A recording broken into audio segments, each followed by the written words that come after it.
datang menyapa kami, bahkan tinggal bersama-sama dengan kami. Come and stay, Lord. For you are the only center of our worship today, Lord. As we consecrate our heart, Lord, kami mengenal semuanya, Tuhan. Take it over. Yes, karena kami kepunyaan kami milik. Hashem, Moshiach, Yehoshua, Adonai. Dalam nama Tuhan Yesus. Saudara mulai duduk pelan-pelan di hadirat Tuhan.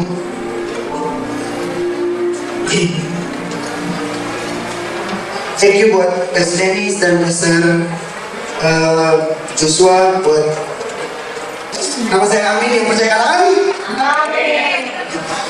Status saya single dan not ready to mingle. Ya coba-coba bahagia ya. Oke, it's enough about me. Kita ayo ngomong banyak tentang Tuhan aja ini. Nah, saudara tahu nggak sih kalau sebenarnya Yesus ini masa jauh banget ya. Yesus itu datang ke dunia itu untuk membawa, tidak pernah membawa sebuah standar yang lebih rendah. Tapi Yesus itu datang karena Yesus itu rindu membawa sebuah standar hidup yang lebih tinggi. Setuju kata amin? Dia mengubah standar hidup manusia dari seorang pendosa menjadi orang yang dibenarkan. Artinya Yesus itu nggak pernah set up a lower standard. Yesus itu nggak pernah membuat sebuah standar yang lebih rendah untuk hidup manusia. Yesus itu nggak standar. Kecil bidang sini, oke. Yesus itu punya standar yang setiap hari selalu meningkat. Nah, saudara, kalau mungkin saudara pernah dengar ada sebuah pepatah Kristen, yang mungkin sering disebutin sama banyak pengkhotbah, banyak hamba Tuhan ngomong gini. Doa itu adalah nafas hidup dari orang percaya. Yang pernah dengar katakan amin. Ya, yang dikit ya, yang pernah dengar ya. Saya pernah dengar katakan amin. Oke, kita agak berinteraksi sedikit supaya saya semangat, saudara semangat, Tuhan juga semangat dari di sini. Oke? Nah, ini adalah sebuah pepatah kuno yang mungkin buat saya aja juga kalau dengarnya udah agak sedikit kena. Tapi anyway, saya tuh menemukan bahwa dari pepatah kuno Kristen ini, saudara, saya menemukan bahwa banyak orang Kristen itu di seluruh dunia sepakat bahwa suka nggak suka, saudara setuju nggak setuju, senang nggak senang, doa itu adalah salah satu hal yang paling substansial dalam kehidupan Kristen. Bahkan Yesus, kalau saudara tahu ya, Yesus yang adalah anak dari Bapa, selama dia berjalan di bumi, dia spend sangat banyak waktu untuk berdoa. Nah, saya mengutip sedikit sebuah quotes dari Dr. Richard Williams, founder dari Historical International. Dia ngomong gini, dia ngomong standar minimum dari orang Kristen yang paling basic, itu ialah orang Kristen yang paling basic itu minimal itu berdoa 1 jam setiap hari. Coba sini yang berdoa 1 jam setiap hari. Enggak ada? Oke, 1, 2, 3, 4. Angkat tangannya yang setengah jam, saya kira setengah jam. Oke, 1 jam itu standar paling minimum, saudara. Jadi kalau saudara belum doa 1 jam itu sebenarnya saudara belum fully jadi basic Christian.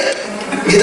Karena Yesus itu suatu kali waktu datang ke Taman Getsemani ngajak murid-muridnya berdoa, dia kembali dan ketika murid-muridnya lagi tidur, ini dasarnya Yesus ngomong sama murid-muridnya, tidak bisa kan kok berjaga-jaga berapa? 1 jam saja. Oke? Jadi basic, paling dasar, paling standar, paling foundation dari semua doa orang Kristen itu minimum orang Kristen itu doa 1 jam, itu paling basic. Oke? Saya ngomong doa 1 jam itu kita ngomong doa, kita nggak ngomong nanti 15 menit pujian 3 lagu, kemudian 15 menit lagi baca firman, 15 menit doa syafaat, 15 menit lagi pokoknya diam sampai sambil nunggu waktu selesai. Nggak gitu. Kalau kita ngomong doa, gitu ya saudara, kita ngomong doa ini kita ngomong way to communicate. Jadi kita bicara, Tuhan mendengar, Tuhan bicara, kita mendengar. Halo, kalau sini yang katakan amin. Itu doa, jadi nggak nyampur sama penyembahan, nggak nyampur sama lagu, nggak nyampur sama bacaan kita. Doa itu minimum standar yang paling basic itu orang Kristen 1 hari 1 jam.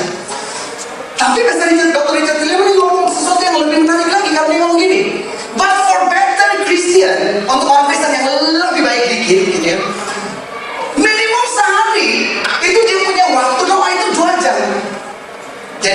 Kristen basic 1 jam.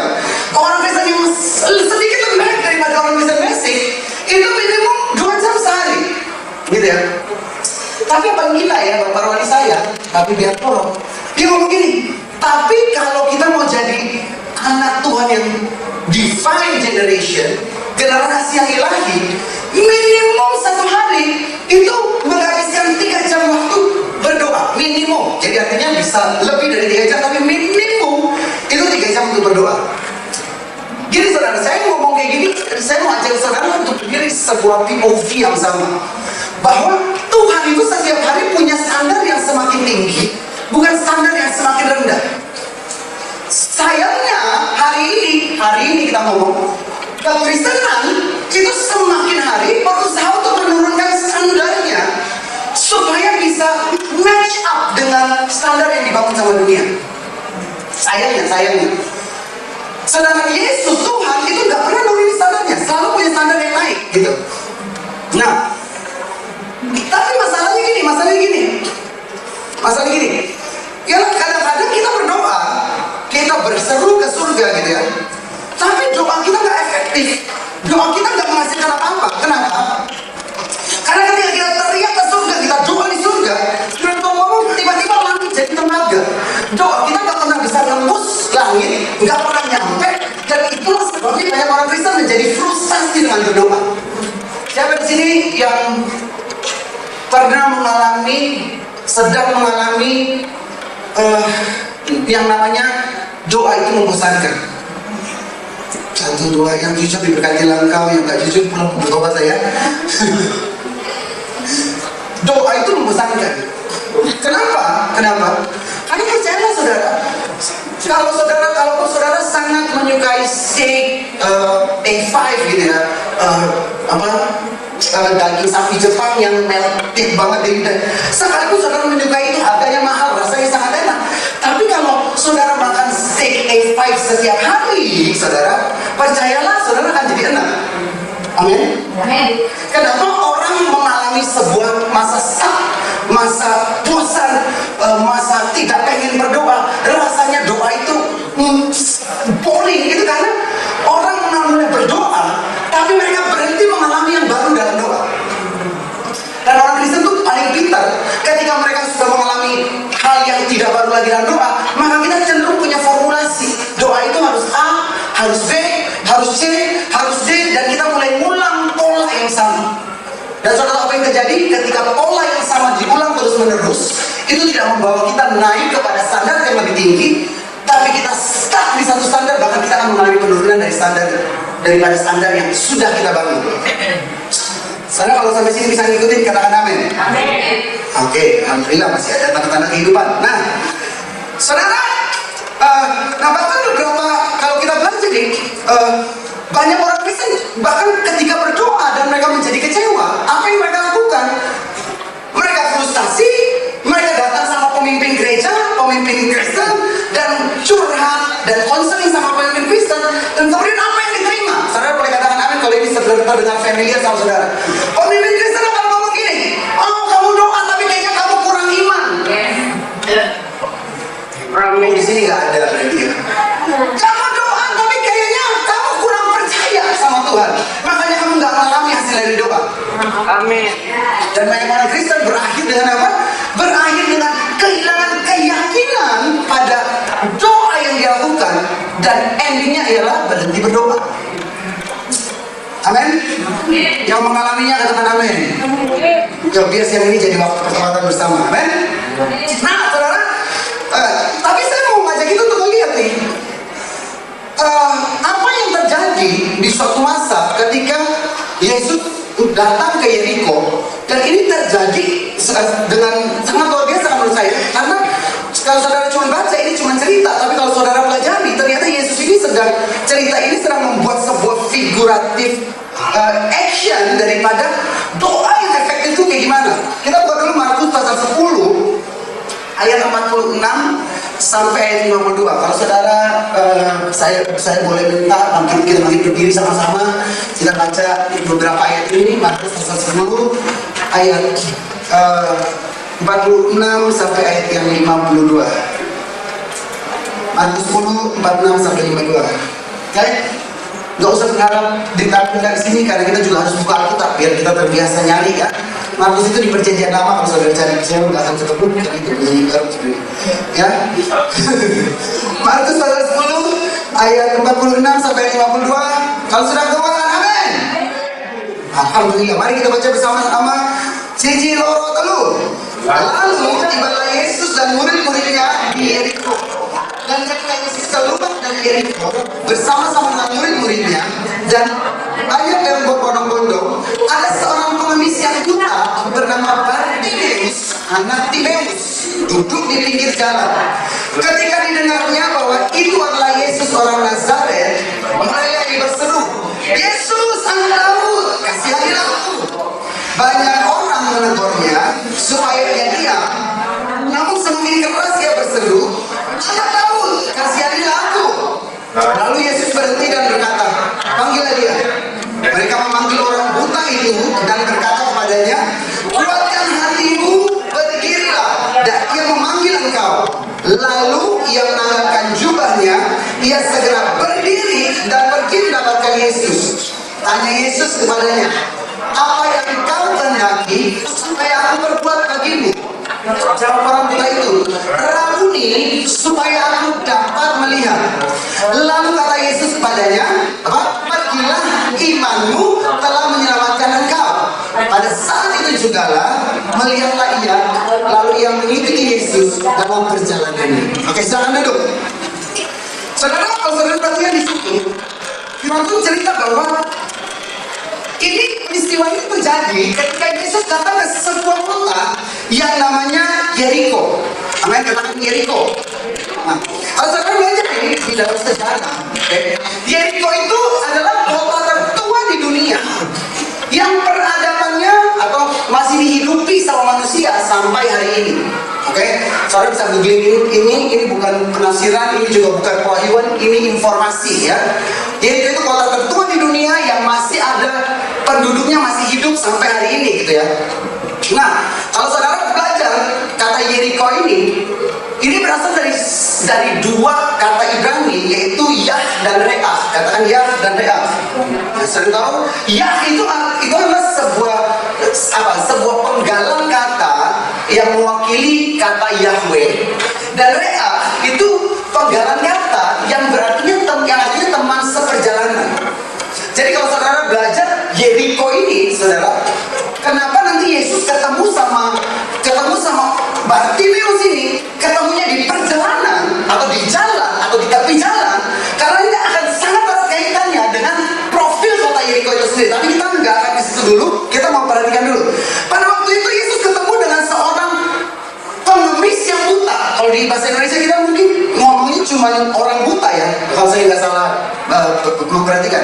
Pengemis yang buta, seorang pengemis yang buta yang bernama Bartimeus, anak Timeus. Nah, kita belajar sedikit. Kata Bartimeus ini berasal dari dua kata Aram, bahasa Arab.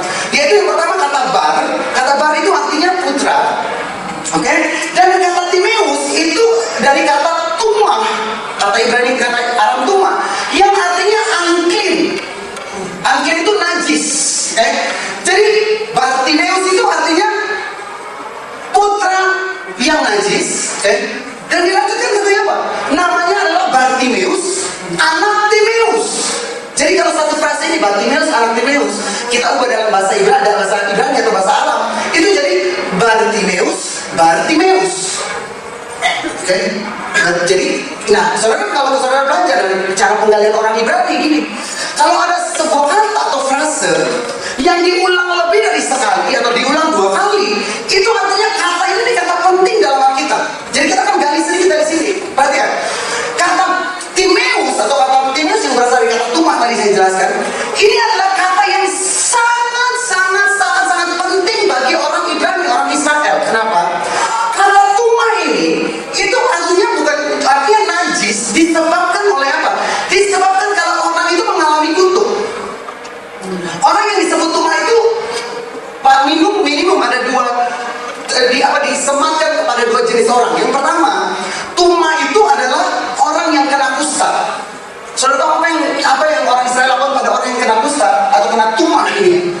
leprosi, ialah orang yang kena kusta ini, mereka akan diasingkan keluar dari kota. Mereka hanya boleh tinggal di dalam gua-gua batu yang jauh dari peradaban. Mereka tidak boleh ditemui, tidak boleh berinteraksi sama semua orang. Mereka akan mengenakan jubah yang sobek-sobek, yang dikasih tanda sama imam atau sama rabi dengan tulisan tumah atau najis. Dan kalau mereka berpapasan dengan orang gitu ya, di luar kota, di luar dari kota, karena mereka tinggal di luar dari tembok kota, mereka harus berseru dari kejauhan, najis, najis, najis. Supaya apa? Supaya orang-orang nggak boleh mendekat sama mereka. Karena masalah sama tumah ini, kalau saya kena tumah, Pak Denis misalnya nggak kena tumah, Presiden Denis nggak kena tumah, kalau kita bersentuhan, maka dia ini akan juga kena tumah. Dia juga harus diasingkan keluar dari kota. Dan yang paling ngeri, saudara, bukan cuma diasingkan, dianggap najis, seluruh rumahnya itu harus dibakar habis. Harus dibakar habis. Jadi dalam tanda kutip, dia itu dihapus dari eksistensinya di dalam kota itu. Oke? Yang kedua, orang yang disematkan nama tumah itu ialah orang yang bersentuhan sama mayat. Jadi kalau di kekristenan kita, kalau ada orang meninggal, apa yang dilakukan? Pastornya harus datang layani orang keluarga dari orang meninggal itu untuk ibadah penguburan, ibadah penghiburan. Tapi kalau orang iman Yahudi, kalau ada yang meninggal, mereka nggak boleh datang. Mereka bahkan nggak boleh masuk dalam pintu gerbang rumah itu. Karena kalau mereka masuk dalam pintu gerbang rumah di mana mayat itu disemayamkan, imam itu menjadi najis. Oke, saya mengajak saudara coba renungin sebentar. Itulah mengapa ketika orang Lewi, ketika imam, ketika mereka melewati jalan menuju Samaria dan mereka melihat ada seorang yang habis dirampok dalam keadaan sepertinya sudah mati, mereka nggak berani datang untuk nyentuh. Karena kalau disentuh, kalau ditolong, efeknya imam atau orang Lewi ini akan diasingkan keluar, bukan cuma dari bait suci atau dari sinagog, diasingkan keluar dari masyarakat. Jadi ceritanya kayak gitu. Jadi kita jangan coba-coba menghakimi orang Lewi sama orang imam itu jahat, nggak punya hati, enggak. Mereka ini orang taat hukum. Oke? Jadi mereka tidak. Kenapa tadi saya bilang orang yang kena tumah kalau disentuh itu menyebabkan yang menyentuh juga harus diasingkan keluar. Jadi saudara, pengen saya ngajak saudara berimajinasi, membayangkan Bartimeus ini, anak Timeus, seorang putra yang najis, yang dilahirkan dari keluarga yang najis, atau dia ini seumur hidupnya membawa sebuah titel orang terkutuk yang berasal dari keluarga terkutuk. Saudara bayangkan, jadi dia setiap hari dari usia 0 tahun sampai usianya ketika dia ketemu Yesus, setiap kali bangun pagi dia harus bangun dengan deal dengan dirinya sendiri bahwa saya ini adalah golongan orang yang dibuang, tidak dianggap, tidak dihitung, nggak punya martabat, nggak punya harga diri. Saya itu sama kotoran manusia masih lebih terhormat kotoran manusia. Cara kotoran manusia masih bisa tinggal di dalam kota, saya ini nggak boleh tinggal dalam kota. Jubah yang dia kenakan itu adalah jubah khusus untuk orang-orang terkutuk yang ada label najisnya. Saudara bayangkan, ini yang dia alami itu bukan cuma penyakit matanya buta. Yang dia alami itu ialah dia dilukai, dihabiskan seluruh martabatnya. Identitasnya itu rusak habis. Saudara bayangkan, ketika berpapasan dengan orang, semua orang akan menjauh dari saudara dengan rasa jijik. Dan saudara bilang najis. Makanya kalau saudara lihat Bartimeus itu setiap hari nongkrongnya di mana? Setiap hari nongkrongnya di pinggir jalan di luar kota ini. Kenapa? Karena nggak boleh berinteraksi.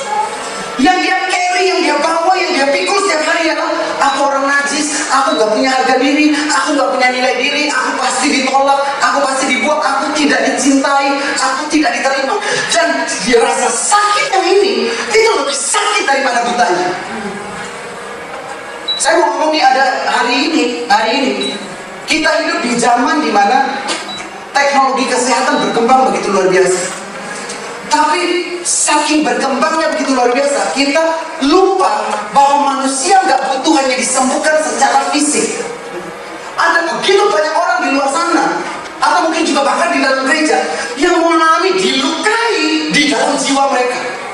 Saya masih nggak bisa lupa dari sebuah headline beberapa bulan yang lalu yang muncul di semua media tentang seorang atlet MMA. Serta MMA kan maskulin, jago bertarung gitu, dan dia udah ikut kompetisi besar gitu. Siapa? Orang Kristen lagi gitu ya. Gara-gara putus cinta lompat dari apartemen di Bandung. Mati. Kenapa? Ya kita nggak ngerti. Yang sedang terjadi di dunia hari ini, ada sebuah kelaparan, kehausan untuk diterima, dicintai, dan dianggap. Dan kebutuhan itu lebih besar daripada kebutuhan untuk disembuhkan secara fisik. Dan itu yang mengerikan. Itu gak terjadi cuma di luar gereja, itu terjadi di dalam gereja. Dan masih banyak anak Tuhan yang setiap minggu datang duduk bersama saudara, tapi yang di sininya sedang berteriak kesakitan, minta disembuhkan. Tapi yang berdiri di sini gak pernah ngerti gimana caranya deal dengan yang tidak kelihatan ini. Saya mau ngomong, banyak orang mau bikin KKR kesembuhan ilahi, orang sembuh secara fisik, tapi orang nggak pernah sembuh di dalam. Banyak orang sakit tadi. Bahkan bukan cuma jemaat, hamba Tuhan yang berdiri depan mimbar, banyak yang sakit saudara. Soalnya jadi hamba Tuhan itu jauh lebih susah saudara.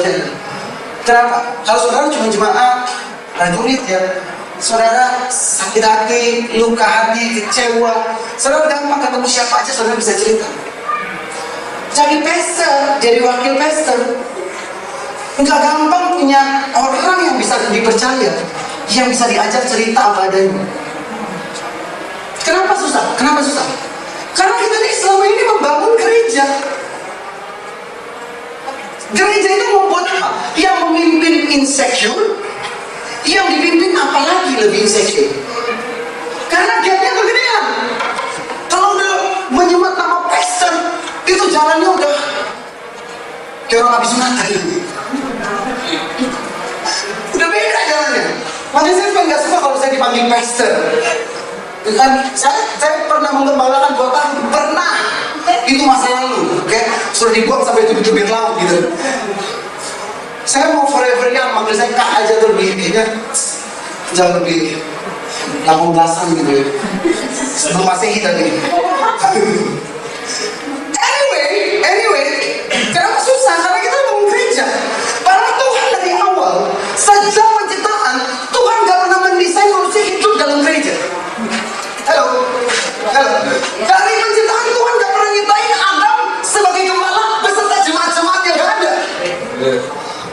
Tuhan dari sejak penciptaan dia menciptakan Adam dalam gambar dan rupa dia.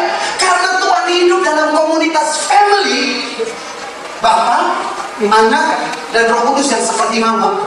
Maka yang Tuhan ciptakan dalam gambar dan rupa dia, itu ialah makhluk yang hidup dalam family. Makanya percayalah saudara, kalau kita mau bangun nih Kahal Bandung ini, this is not a church. This is not only a church. Ini bukan cuma gereja. Yang kita perlu bangun itu family. Saudara, makanya kenapa tadi saya bukan pura-pura selehan, itulah saya, saudara. Dan kalau saudara family, ya just accept me as the way I am gitu. Saya mau orangnya gitu saudara. Kadang-kadang lagi khotbah satu, kadang-kadang lagi khotbah akrobat gitu ya. Dan saya gak mau nunjukin leg-nya saya, kekurangannya saya sama saudara, karena you are my family. Dan itu value yang kita harus bangun hari ini, family. Kalau kita bangun gembala sama domba, saudara tahu gak? Saudara kalau jadi domba, domba itu tujuannya digedein, cuma buat apa? Dimakan dagingnya, diambil bulunya, diperah susunya, setelah itu berakhir di mana domba? Di atas mesbah disembelih saudara. Benar gak? Makanya kalau jemaat diperlakukan tidak adil sama pesternya, jangan marah, lu kan domba. Kalau disembelih, dipotong, jangan kamu domba. Amin. Halo. Dan pester juga nggak boleh marah. Namanya juga domba. Lihat rumput tetangga lebih hijau, pindah nggak? Halo.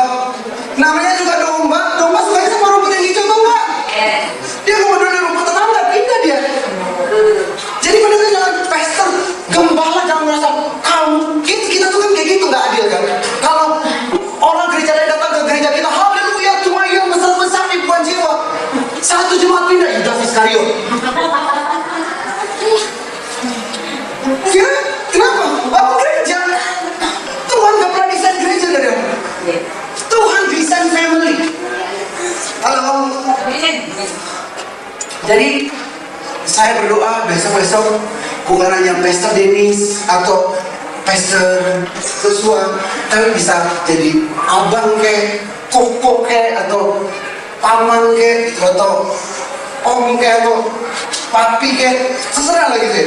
Tapi supposed to be family gitu. Oke, I'm going too far, let's go back. Nah, Bartimeus ini itu punya dua masalah. Masalahnya bukan cuma dia buta secara fisik, dia punya masalah di dalam yang justru lebih parah daripada kebutaannya. Nah, apa yang terjadi? Kita perhatikan. Nih, kalau saudara perhatikan apa yang terjadi sama Bartimeus, ialah dia mengalami penolakan dan kehilangan siapa dirinya. Nah, banyak kali kenapa, saudara? Banyak kali kenapa orang berdoa tapi gak pernah bisa ngalamin doa yang breakthrough. Karena kita berdoa, tapi dalam positioning kita secara identitas, kita berdoa seperti orang yang dalam posisi ditolak. Kita datang, kita manggil dia Bapak, tapi kita gak punya rasa percaya penuh bahwa Bapak itu cinta sama kita. Kenapa? Udah terbiasa ditolak. Dulu saya pernah melayani satu kali di Jawa Timur. Kita melayani waktu itu keluarga. Dan saudara apa yang terjadi? Conference sama hamba Tuhan. Waktu itu sharing tentang hati Bapak. Semua menangis di hadapan Tuhan. Oh, kemudian hati Bapak. Sampai menggembala. Dia cuma berdiri. Air matanya keluar. Tapi dia nggak ngomong apa-apa. Orang yang sini udah nggak nangis, beri-beri teriak Bapak. Dia cuma berdiri di tempat dia berdiri. Air matanya keluar tadi. Mulutnya bungkam. Sampai kita cek and recheck di ending. Dia ngomong gini. Tiba-tiba ya, di tengah-tengah sesi ketika akan melawat, tiba-tiba dia dibawa flashback masa lalu. Dan dia melihat apa yang terjadi waktu dia umur 5 tahun. Papanya itu seorang Chinese top yang memegang adat istiadat dan tata krama sopan santun. Dia ingat tiba-tiba hari itu papanya itu lagi duduk di ruang tamu dan ada tamu penerima tamu yang datang. Anak umur 5 tahun lihat papanya di depan, dia lari dari kamarnya, Papa, lompat ke pangkuan papanya. Saudara, buat bapak ini gak sopan. Papa lagi ngomong sama tamu, kamu datang. Papanya tuh refleks ngangkat tangannya di kamar anaknya. Masuk kamu ke dalam kamar. Kamu berkata terima tamu. Itu bahkan lupa dia sudah lupa. Tapi itu nimbulin sebuah luka. Karena tangannya yang namanya tolak. Dan sejak hari itu dia ngomong dia lagi dia ngomong bapaknya dulu di kamar. Dia besok saya gak mau lagi dipeluk sama papa. Saya gak mau dipangku sama papa. Dan itu terjadi bertahun-tahun yang lalu. Dia umur 5 tahun sekarang dia ibu kembali. Dan ketika sesi itu dia gak bisa teriak, dia gak bisa manggil Tuhan itu Bapak. Dia percaya Tuhan Bapak. Dia gak bisa manggil, he just cannot help herself untuk manggil Tuhan Bapak. Kenapa? Karena buat dia gambaran Bapak itu jahat. Bapak itu mukul. Bapak itu gak suka saya dipangku. Jadi percaya bahwa Tuhan Bapak, tapi bisa dapat gambaran keyakinan bahwa ini Bapak yang benar-benar Bapak yang mengasihi. Itu susah buat dia. Jadi apa itu?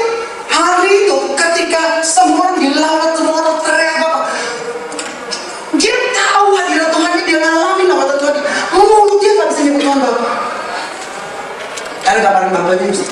Saya tahu yang sakit itu bukan di fisik, yang luka itu di dalam sini.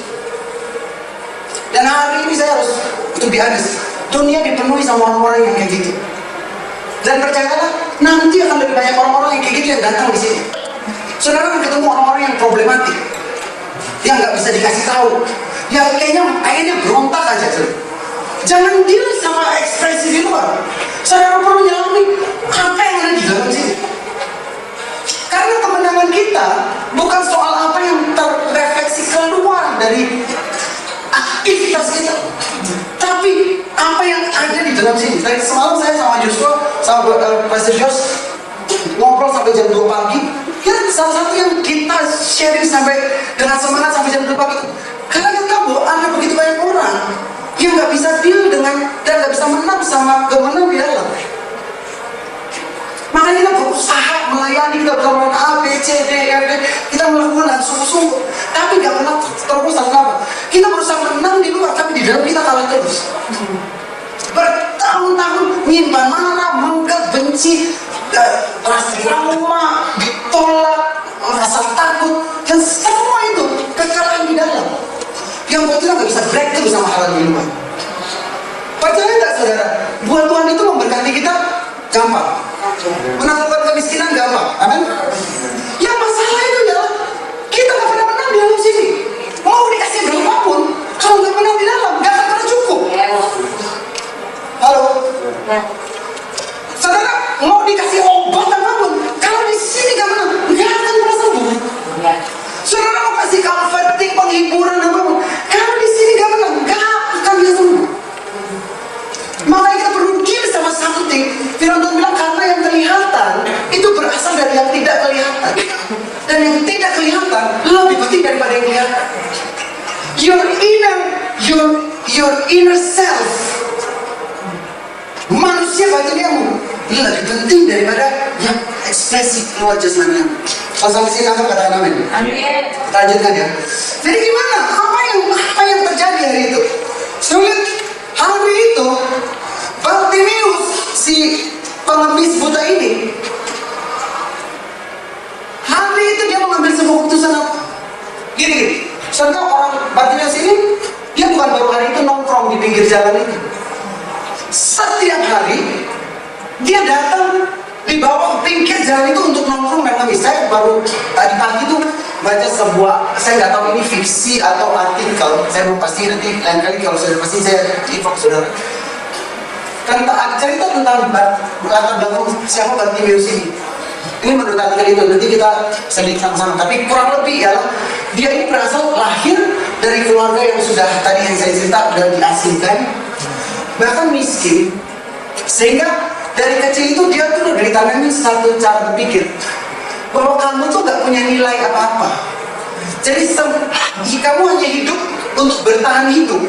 Dengan cara apa? Setiap hari datang nongkrong di pinggir jalan itu tujuannya untuk dapat uang. Dia datang ke pinggir jalan itu, dia nggak nunggu apa-apa selain nunggu belas kasihan orang ngasih dia duit, gitu. Dan dia nggak pernah tahu kalau Yesus akan lewat di pinggir jalan hari itu. Dia nggak tahu. Dia sudah dengar ceritanya waktu orang itu ditanya, itu ada rame-rame apaan sih? Gitu. Dia nggak pernah tahu. Dia nggak pernah tahu karena dia hanya melakukan yang reguler setiap hari dia lakukan. Gini aja saya mau ngomong gini. Tapi saudara belajar dari Bartimeus. Yang Bartimeus lakukan ialah sepertinya hal yang sama, membosankan, sia-sia. Tapi dia nggak pernah berhenti melakukan hal itu. Kenapa? Dia ada di pinggir jalan itu selama bertahun-tahun dari kecil sampai umur segitu hanya untuk menanti satu saat dan satu momen di mana Yesus akan lewat di sana. Kadang-kadang kita ngomong hari ini, ibadahmu sepertinya nggak ada sesuatu yang, doamu kayaknya nggak ada sesuatu yang nendang. Dan apa yang kita lakukan? Kita menyerah sebelum Yesus lewat. Halo, kita berhenti melakukan sebelum Yesus lewat. Makanya orang Kristen, masalah kita paling besar ya kita sering kehilangan kesempatan. Saudara tahu apa itu perkenanan Tuhan? Perkenanan Tuhan itu ialah ketika kesempatan belum bersiap. Banyak orang udah siap kesempatan gak datang. Banyak orang udah kesempatan datang gak pernah siap. Dan apa yang Bartimeus lakukan? Dia setiap hari ada di situ, dia gak nyerah karena dia tahu akan datang satu saat dan waktunya. Saya cuma mau ngomong kalau hari ini kamu melakukan sesuatu, kelihatannya belum berbuah, kamu pengen nyerah, kamu putus asa, kamu berhenti di jalan. Tenang, kamu harus tetap melakukan karena Yesus akan lewat jalan itu. Jangan berhenti sampai Yesus lewat. Halo, kamu dengar janji Tuhan, kamu nunggu sampai kamu mau nyerah. Jangan pergi, karena Yesus akan lewat. Halo, kamu udah melakukan belum berbuah, bisnis gagal lagi, bangun gagal lagi, dan kamu berpikir udah jadi full timer aja. Jangan pergi, karena Yesus akan lewat jalan itu. Amin. Jangan